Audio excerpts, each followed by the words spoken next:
Hey, this is Ernie Veritimus, and I normally say this is the buyer of gold, but today I'm going to try to be the voice of reason. I just saw this very short video by Jay Bernie1, also known as the Crisis Survival Scout, who declared that the second wave of the financial crisis starts now. That we have, I don't know, 4 weeks. He didn't cite any sources, didn't cite his, what data backs this up. We all know that we're in a load of crap. We all know that our debt is going through the ceiling and spending is out of control. We're losing our freedoms. I mean, there's all kinds of things that are going on that really present daily struggles. But to all I see this is as fear mongering. We can't you can't incite fear in people. What is best is to take a rational approach. Sit back, think what you need to do. I mean, it's obvious. If you're deep in debt, try to get out of debt. Um, if you're having financial difficulties, cut back, become a little bit more minimalistic. Back in the Great Depression, things were about as bad as they can get. We had, 25, 30, 40% unemployment. Yeah, we get out of that. I'm not saying or comparing that that event is the same as the situation that we have now. Every situation is a little bit different. Are we going to get into hyperinflation? I don't know. It's possible. Uh, the other thing is you have to look at the possibility of black swan events. This is a great country with vast financial resources and people of all strata. It's hard to believe that we would just go down the tubes just like that, or turn into a Mad Max type of a world.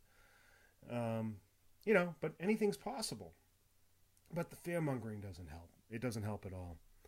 Sure, we had a black swan event just this past week with that Icelandic volcano that erupted and disrupted air travel throughout Europe, and they're probably going to feel that. You have the environmentalist wackos that are going off about global warming and climate change and all this other stuff. You look at this volcano, and my understanding is that it spewed off more toxins into the air than have been spewed by every single car ever made from inception. So, yeah, things are bad, but things aren't so bad. It's all up here. If you believe that you can make a difference, then you can. But it starts here. You can't go off and try to incite fear amongst people.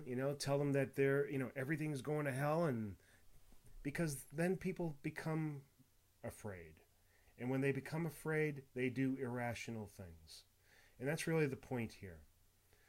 That we all must keep our sanity. We all must keep that rationality about us, and not let these, you know, crazy wackos try to influence our thinking. Sure, we should be prepared.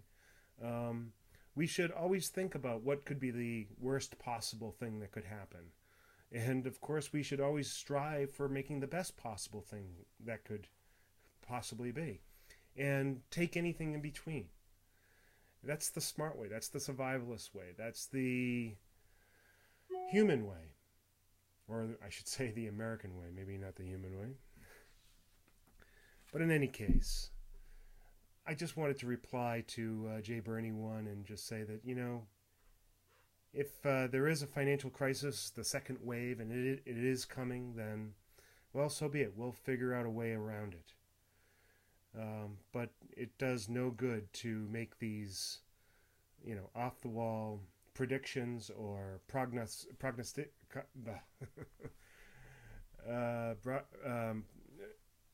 You just can't incite that kind of fear into people. it does no good. It's a matter of fact, what it really does is it takes away from your credibility. Well, that's Ernie's Jew. See you later. Hope the world doesn't end.